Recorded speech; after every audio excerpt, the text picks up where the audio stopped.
She helps an old lady while mates are chosen, unaware she's the Alpha King's missing mom. Lyra had always felt the weight of eyes upon her, even before she could understand what it meant. Born in the shadow of the eternal pack in a land ruled by strength and bloodlines, she had been different from the start. The other children were quick, strong, and wild, their fur coats thick and shining, their claws sharp and eager. Lyra was nothing like them. She was wolfless. Her mother's whispers followed her through the nights. "You are fragile, Lyra. The pack does not need the weak." Even her father, stern and silent, often turned away, his disappointment etched into every line of his face. The Omega born without the wolf's mark was a rarity, a curse, an omen of shame. Every morning Lyra walked through the forest, her small frame hidden beneath the tall, ancient pines.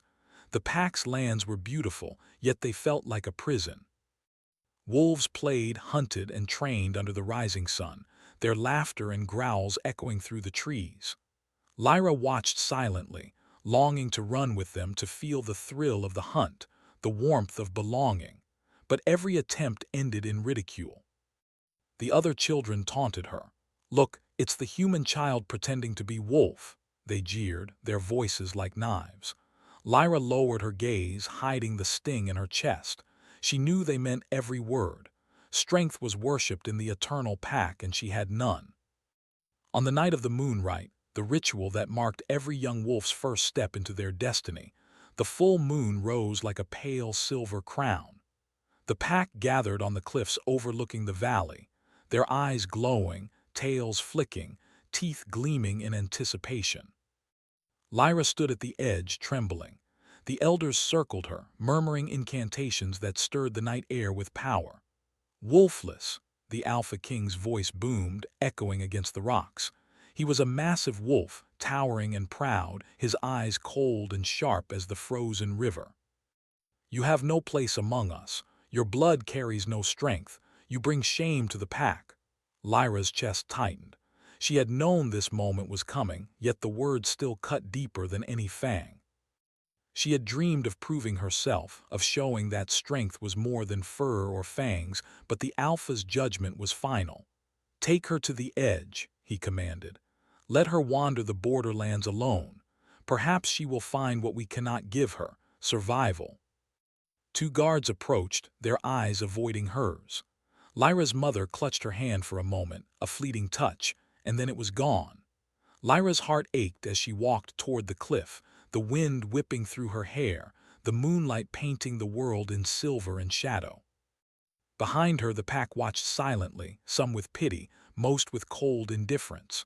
The borderlands were dangerous, wild, and untamed. Wolves rarely survived here alone. Lyra's small frame and wolfless body would make her prey for hunters, rogue alphas, and creatures that lurked in the dark. Yet, despite the fear gnawing at her, a spark of defiance flickered inside her chest. She would survive. She must. Night fell and the forest became a cathedral of shadows. Owls hooted from hidden branches, and the wind carried strange, haunting melodies. Lyra moved carefully, listening for every sound, her heart pounding in rhythm with her steps. She found a small hollow beneath an ancient oak and curled up, drawing the thin blanket she had brought around her shoulders. Sleep came reluctantly. Dreams swirled with whispers of the pack, of her mother's disappointed face, of the Alpha's cold command. She saw herself running with the wolves, her fur dark and gleaming, her eyes bright with power. And then the dream shifted. She stood alone atop a cliff, and from the moonlight a shadowy figure emerged, a wolf unlike any she had seen, its eyes a strange amber, its presence commanding yet gentle. It bowed to her. Lyra awoke with a start, her heart racing. She looked around the forest hollow, the morning light filtering through the branches. It had been a dream, but it felt real. Days passed. Lyra hunted cautiously, learning to find food, water, and shelter in a land that offered none. She avoided the paths where hunters might travel, sidestepping traps and staying hidden from rogue packs that roamed the hills.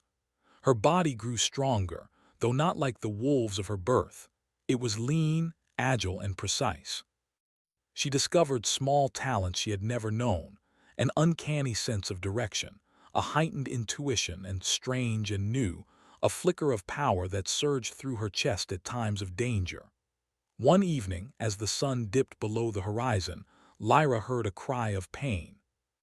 Following it carefully, she found a wounded alpha lying near a river, his fur matted with blood, one paw twisted at an unnatural angle. His eyes were fierce, even in pain, but his strength was failing. Lyra hesitated. Wolves were not gentle to strangers, especially alphas. Helping him could be dangerous. Yet something stirred inside her, a call she could not ignore. She knelt beside him, murmuring softly, "I can help you. Please let me help." The Alpha King, Kalen, as he introduced himself weakly, looked at her with suspicion and pain. "You wolfless, you dare touch me," Lyra swallowed her fear. "I may be different, but I can help. Let me." Reluctantly, Kalen allowed her to tend his wounds. She worked through the night, using herbs she had gathered, bandaging the torn flesh, whispering encouragements. With every touch, she felt something strange, the flicker in her chest intensifying, a warmth that spread through her veins like liquid fire. By dawn, Kalen's breathing had steadied, though he still could not rise. He regarded Lyra with a new expression, a mixture of awe, confusion, and something unspoken. You have power," he said quietly, his voice trembling. Lyra shook her head. "I don't know, I've never felt anything like this before." Kalen studied her, his sharp eyes piercing. "Then you are more than what they say, more than I have seen in many years. If this power is yours, then you are no ordinary Omega." Lyra's heart leapt. For the first time in her life, someone believed in her. Someone saw her potential, not her weakness. And yet fear lingered at the edges of her joy. What was this power? Why had it awakened now? And could she control it, or would it consume her? As the sun rose, a strange tension built within her. She felt heat in her chest, a pulsing, trembling force that demanded release. She could not explain it, could not control it. And then, without warning, her body began to change. Fur sprouted along her arms, her eyes glowed with a golden light, and her senses sharpened to an extraordinary degree. She had no idea what she was becoming. Kalen gasped and fell to one knee, staring in disbelief. "By the moons, he whispered, awe and fear mingling in his voice. "You kneel before no one, yet you are extraordinary." Lyra looked down at herself, trembling. Her wolfless body had transformed into something neither fully human nor fully wolf, a being of pure, untamed power. She felt the wind on her skin, the forest alive with scent and sound, every heartbeat of every creature echoing in her mind. Fear, exhilaration, and something deeper, something like destiny, coursed through her. She realized then that her exile had been only the beginning. The world she had feared might now bend to her or crush her entirely. Kalen's gaze held her unwavering, a silent acknowledgement of the storm she had become. Lyra's lips parted, words failing her. She did not know what had awakened inside her, but she knew one thing: she would never be small, weak, or ignored again. The wind whispered through the trees, carrying a prophecy that only she could hear. The pack that had rejected her, the alpha that had exiled her, they would all one day know her strength. And perhaps they would kneel, not out of fear, but out of respect. As the first rays of morning broke across the forest, Lyra stood tall, her wolfless form shimmering in the dawn light. Her heart pounded with possibility, her mind alive with questions she could not yet answer. And far off in the distance, the forest seemed to watch, as if waiting for the story of the wolfless Omega to unfold. Cliffhanger. Lyra took her first step beyond the clearing, her senses ablaze. She did not notice the pack of shadowed figures moving silently among the trees, wolves from neighboring lands, drawn by the surge of her power. Some came with curiosity, some with envy, others with intent to destroy. Her first real challenge was only just beginning. The castle of Frosthaven rose against the sky like a jagged crown. Its stone walls were weathered by centuries, each mark telling stories of battles, celebrations, and secrets long buried. The early morning mist from the village below clung to the towers, swirling like restless spirits. Inside, the corridors were quiet, the halls echoing with only the footsteps of servants and guards. Elira had been invited to the castle under the pretense of a casual visit, though the old woman's cryptic words haunted her every step. Her hands clutched the medallion tightly, its cold metal strangely warm against her skin. She could not understand why it called to her, why it seemed to whisper memories that were not hers.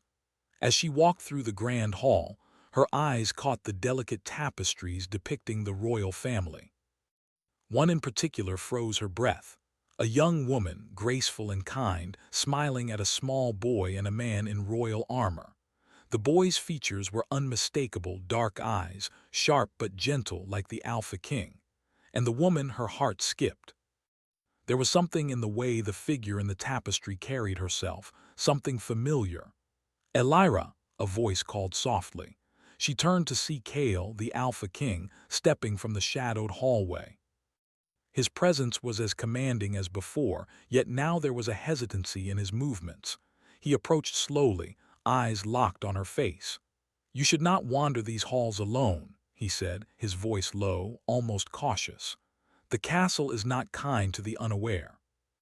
Elira held her ground, though a shiver ran down her spine. I am not afraid," she replied, though her voice was quieter than she intended.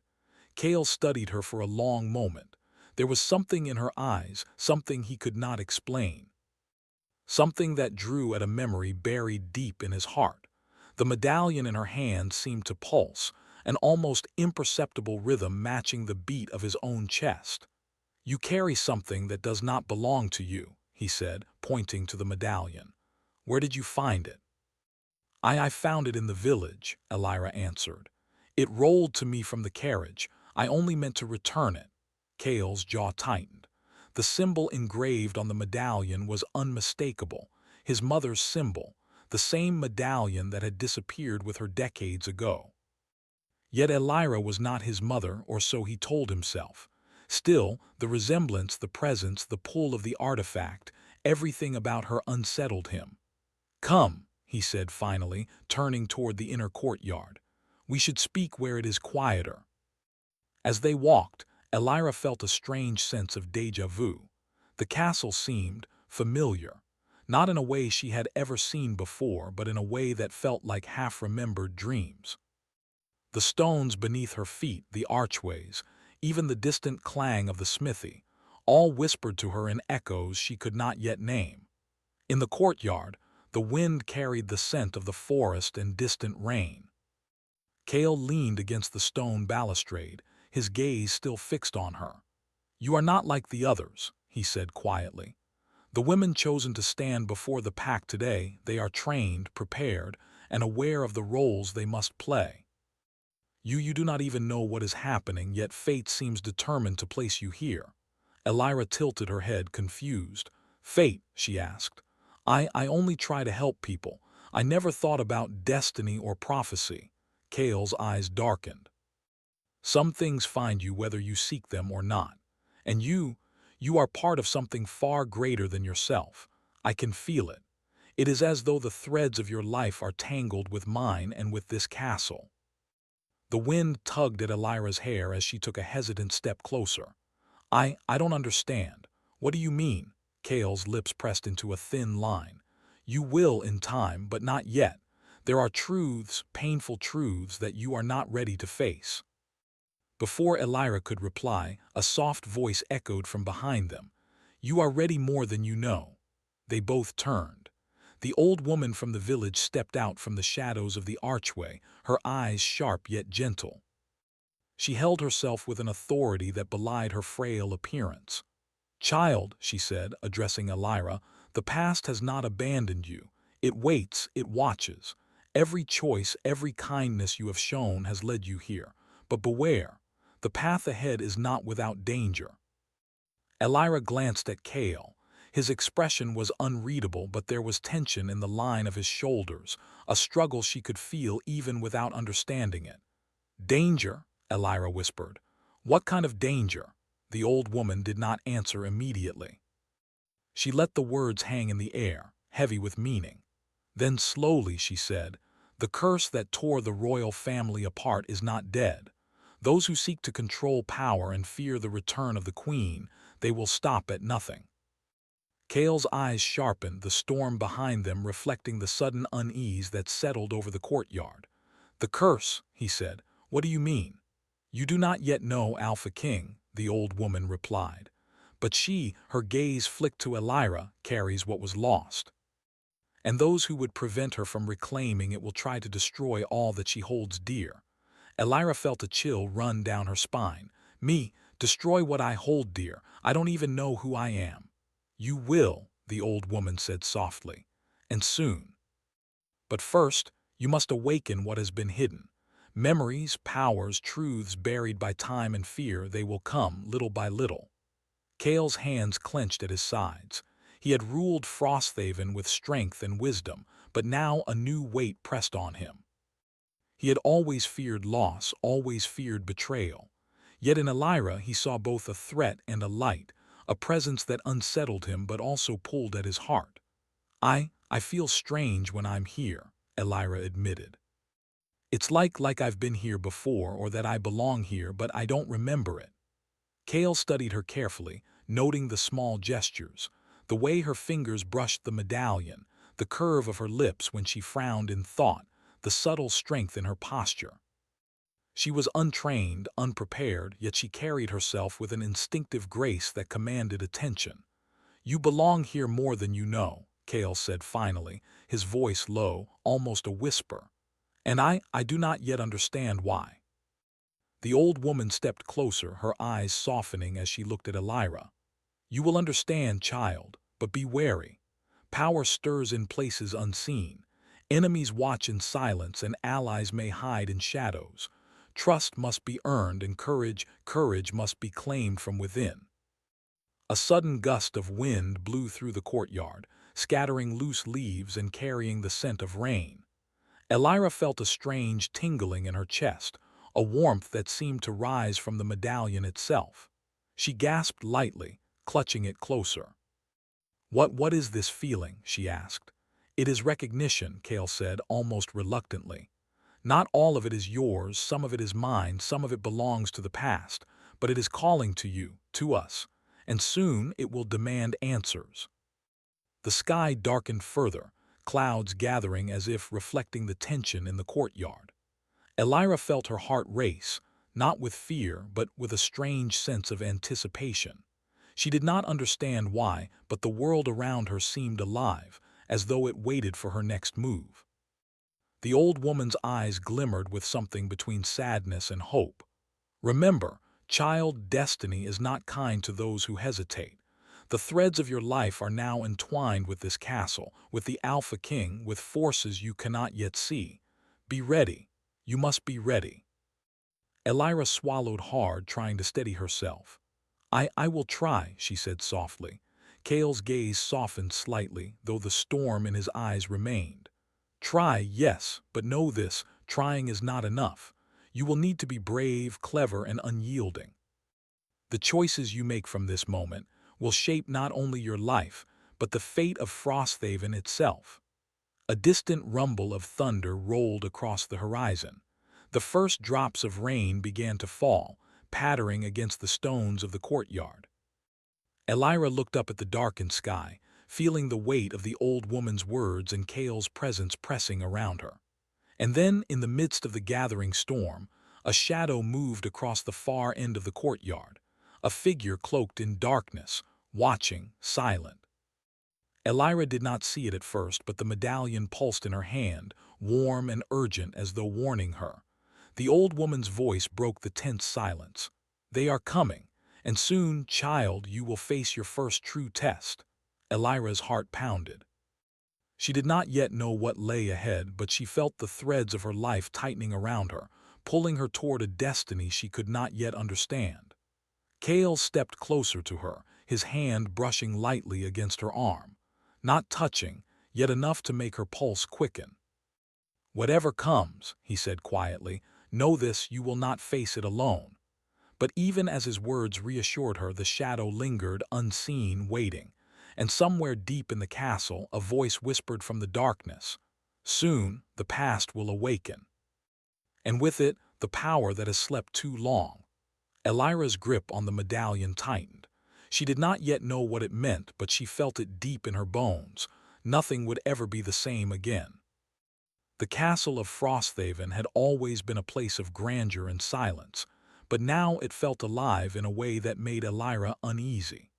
The corridors seemed to breathe, whispering of things hidden behind walls, of secrets kept for decades. Every step she took echoed with uncertainty, and yet she could not turn away. The medallion against her chest pulsed faintly, warm as if it had a heartbeat of its own. She walked alongside Kale, who had remained unusually quiet since their meeting in the courtyard. His eyes, dark and intense, flicked to her occasionally, studying every movement, every expression. There was something unspoken between them, a tension neither fully understood, yet both could feel. "Why do I feel like I've been here before?" Elira asked quietly, breaking the silence as they reached a hall lined with ancient portraits. Kale did not answer immediately. He stopped before one in particular, a painting of a young queen holding a small child. The resemblance to Elira was impossible to ignore. Her hands instinctively went to her chest, clutching the medallion. "You're not imagining it," Kale said finally, his voice low. "Something about you, it stirs memories I thought were lost forever. But I cannot be certain what it means yet." Elira's brows furrowed. "Memories, I only feel flashes sometimes. Strange images, a room, a laugh, a child, but I don't know whose memories these are. They aren't mine." Kale studied her, his jaw tightening. "Perhaps they are yours in ways you do not yet understand, or perhaps they belong to someone you were meant to remember." Before Elira could ask more, a sudden sound echoed through the hall, a soft shuffle, almost too light to notice. Both of them turned, but the corridor was empty. Only the shadows seemed to move, stretching and curling like living things. "The castle hides more than its history," Kale said, his voice tense. "It hides danger." Elira shivered. "Danger? What kind of danger?" Kale's eyes narrowed. "The kind that has haunted this castle for generations. Forces that do not want the lost queen to return and will do everything to prevent it." Elira's fingers tightened on the medallion. I don't understand. Lost queen, return." Before Kale could answer, the old woman from the village appeared again, emerging from a shadowed archway. Her eyes, sharp and knowing, scanned the hall as if reading invisible signs. "You are ready," she said to Elira, her voice a mix of warning and encouragement. "But beware. Those who fear the past will act to destroy it before you can awaken fully." Elira swallowed hard. I don't know what I am supposed to do. I only know I want to help, but I don't know how." Kale stepped closer, his presence both comforting and unnerving. "You will learn. But first, you must remember, the past is not gone, it is only waiting to be claimed." As if on cue, the medallion pulsed brighter against Elira's chest. She gasped, feeling a surge of warmth that spread through her body. In her mind, images flashed her as a child, laughing in a sunlit room, a man and a woman smiling at her, voices she had never truly heard before whispering her name.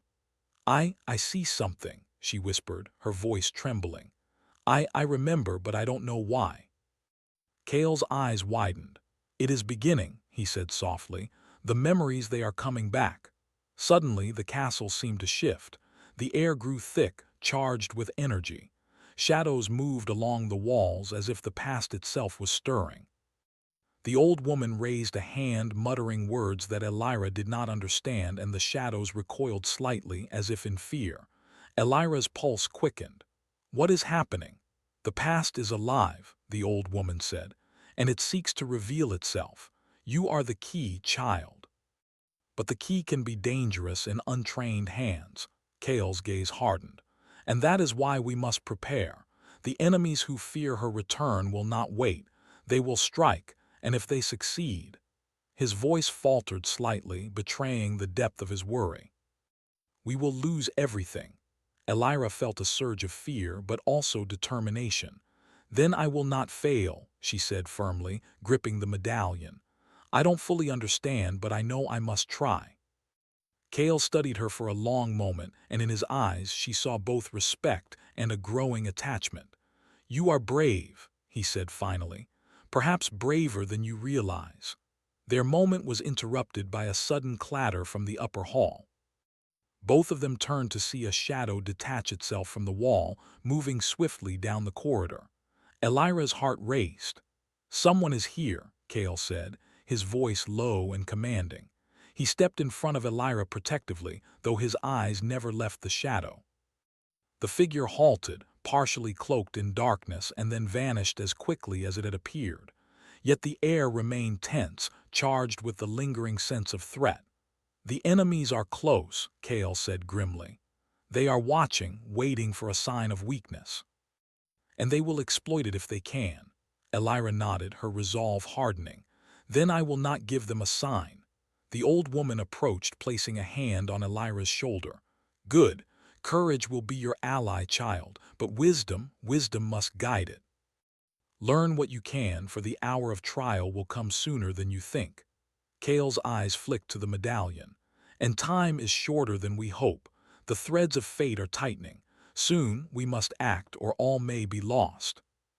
For the first time, Elira felt the weight of her destiny pressing down on her.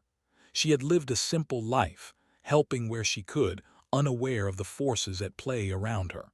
But now the truth was rising, impossible to ignore. You are the lost queen, Kale said quietly, almost to himself. And yet you are not. You are more than memory. You are hope. You are danger. You are everything this castle needs and fears. Elira's eyes widened. I don't understand. You will, Kale said softly. But not yet. First, you must awaken fully. The past will guide you if you are strong enough to follow. A distant howl echoed through the castle, low and haunting. Elira shivered. What was that? Kale's expression darkened. The wolves are restless. They sense the shift in power, the stirrings of forces long thought dormant. It is a warning. We are not alone in this. Elira's grip on the medallion tightened, and another surge of memories washed over her. She saw herself in the castle as a child, playing in the gardens, laughing with a man and a woman whose faces she now recognized.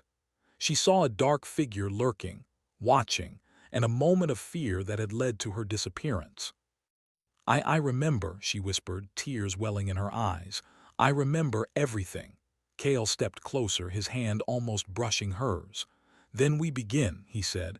We face what comes together. The old woman nodded. Yes, but beware, the first test is always the hardest. Shadows will come not just from outside but from within.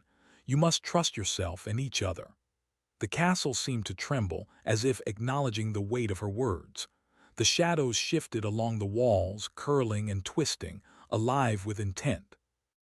Elira felt a surge of power she had never known, a connection to the past, the medallion, and the castle itself. This is too much, she whispered. I don't know if I can do it. Kale's gaze softened, and he placed a hand lightly on her arm. You can. I have seen the strength within you, the courage you do not yet recognize, and you will not be alone. I will stand with you every step. The old woman stepped back, her eyes scanning the shadows one last time. Prepare yourselves. The hour approaches. And when it comes, nothing will be as it was. A sudden gust of wind swept through the hall, extinguishing torches and sending shadows leaping across the walls. Elira felt her heart pound in her chest, the medallion thrumming against her palm. She knew deep down that her life, the castle, and the fate of Frosthaven were all about to change. And in the deepest shadow of the corridor, unseen by any, a figure watched. Silent, patient, waiting for the moment to strike. Its eyes glimmered with intent, and a voice whispered almost from nowhere. She remembers, and soon she will awaken fully. But will she survive the shadows that follow? Elira took a deep breath, the weight of the past and the storm ahead pressing down on her. I will not run, she whispered to herself. I will face it, whatever comes. The shadows shifted, the medallion glowed faintly, and the castle seemed to hum with anticipation. The test had begun. The storm had fully arrived. Rain lashed against the stone walls of Frosthaven Castle, drumming like the heartbeat of the world itself. Thunder rolled across the mountains, echoing through the high towers and sweeping courtyards. Inside, Elira stood at the center of the grand hall, the medallion against her chest glowing softly. She could feel the power within her, the long-lost memories finally taking shape, mingling with the strength she had always carried but never known. Cale was by her side, his presence both protective and steady. The tension that had hovered between them for weeks had now transformed into something heavier, trust forged in unspoken understanding, connection born of shared destiny. "The storm is not just outside," Cale said, his voice low. "The darkness comes to test us. We must be ready." Elira nodded, swallowing the rising fear in her throat. I feel it," she said. "The memories, the power, it's all coming together, but it's so strong. I don't know if I can control it." Cale placed a hand on her shoulder. "You can. I have seen your courage, Elira, and now the castle itself seems to recognize you. Everything that was lost waits for you to reclaim it." The hall trembled as if in response. Shadows flickered along the walls, twisting unnaturally. From the corner of her eye, Elira saw movement, a dark figure, more solid than the shadows that had haunted her before. Its intent was clear. It wanted to strike, to challenge the rising power she now carried. The old woman appeared once more, her eyes flashing with urgency. "It is time," she said. "The first trial begins now. Face it, child, or it will consume all you love." Elira took a deep breath, closing her eyes for a moment. She remembered the laughter of her childhood, the warmth of the castle gardens, the faces of the parents she had lost, and the bond with her son she had never truly met. All of it surged into her heart like fire. When she opened her eyes, the glow of the medallion intensified, surrounding her with a warm light that pushed back the shadows. The dark figure stepped forward, and Elira's first instinct was fear. But then she remembered Cale's words: courage, strength, hope. She raised her hands, and a wave of energy emanated from the medallion. The shadows recoiled, hissing like wind through trees as the castle itself seemed to hum with power. Cale stepped beside her, calling to the unseen forces. Together. For the first time, Elira felt the full measure of her identity as the lost queen. Memories flooded in, her time as a mother, the bond with Cale as her son had once called him, the love and care she had given. She saw the truth. The curse that had torn her from the castle and separated her from her family was weakening, undone by her courage and presence. The dark figure faltered, then lunged. Elira focused, extending her arms, letting the power of her heart flow through the medallion. A pulse of light erupted, sweeping across the hall and knocking the shadows to the edges of the room. The figure shrieked and recoiled, then vanished into the darkness, leaving only the echo of its anger. Elira gasped, her knees trembling, but Cale steadied her, his hands firm around hers. "You did it," he said, his voice both awe-filled and relieved. "You faced it and you stood." Tears welled in her eyes. I never thought I could," she whispered. "I never knew I had this power inside me." Cale's eyes softened. "It was always there, you just needed to see it. And now you are home, Elira, truly home." The old woman smiled, her expression both proud and wistful. "The shadows retreat, but remember, power is a responsibility. You must guide it with wisdom, for enemies may still linger. But today you have proven your courage and your heart." As the storm outside began to ease, the castle seemed to breathe in relief. Torches flickered back to life, casting warm light on the walls, reflecting in Elira's eyes. The long-lost memories settled gently in her mind. She knew now who she was, and she knew the path she must walk. Cale stepped closer, his hand brushing against hers.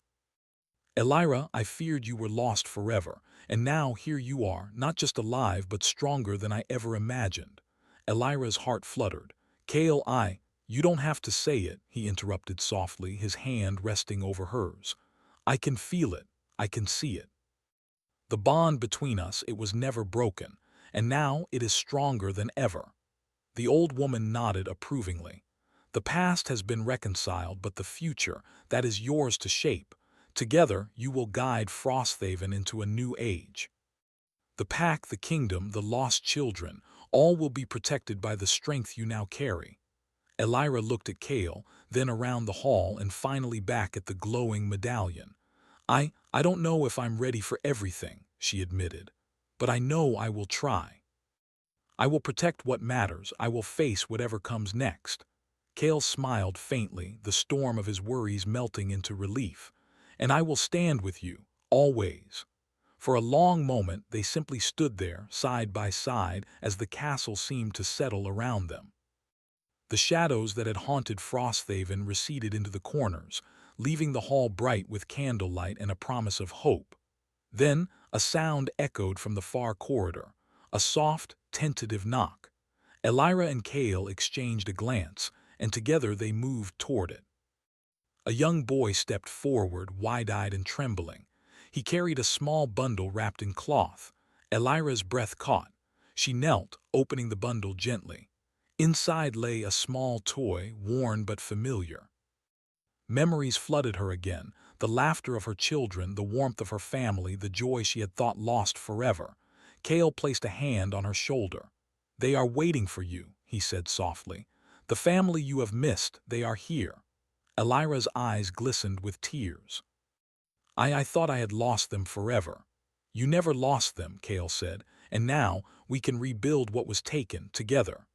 The old woman stepped aside, allowing them to move forward. "The past has returned, child, but it is you who will guide its future. Remember that courage, compassion, and love are your greatest strengths." Elira took a deep breath, looking around the grand hall that had once felt like a place of shadows and fear. Now it felt alive, full of potential, full of life waiting to be reclaimed. She held the medallion to her heart and whispered softly, I am ready." Kale smiled, the warmth in his eyes breaking through the remnants of stormy tension. "Then we begin," he said, "together." And as the rain softened outside, a ray of sunlight broke through the clouds, illuminating the castle. Frosthaven seemed to glow with hope, and Elira felt the promise of new beginnings stirring deep in her heart. The shadows that had haunted them were gone for now, driven back by courage, love, and the power that had always belonged to Elira. But the castle, the medallion, and the Alpha King knew this. The world would continue to test them. Challenges would come, as they always did. Yet for the first time in decades, Elira felt whole. She had reclaimed her memories, her power, and her place. And with Kale by her side, she knew that together they could face anything. The wind carried the faintest whisper through the halls. Fate has returned. And with it, hope rises. Elira held Kale's hand, feeling the warmth of both the medallion and the bond between them. Her heart was steady. Her past was reclaimed, and now her future awaited. As the castle settled into quiet again, the distant mountains reflected the first light of dawn. The storm had passed, the shadows had fled, and Frosthaven stood stronger, guided by the courage of a lost queen who had finally found her way home. The journey was far from over, but for the first time, Elira knew she would never face it alone. And in that knowledge, she felt power, hope, and love intertwine, a force stronger than any curse, any shadow, any darkness that dared to return. The medallion pulsed once more, softly, as if affirming what Elira had always known in her heart. She was home.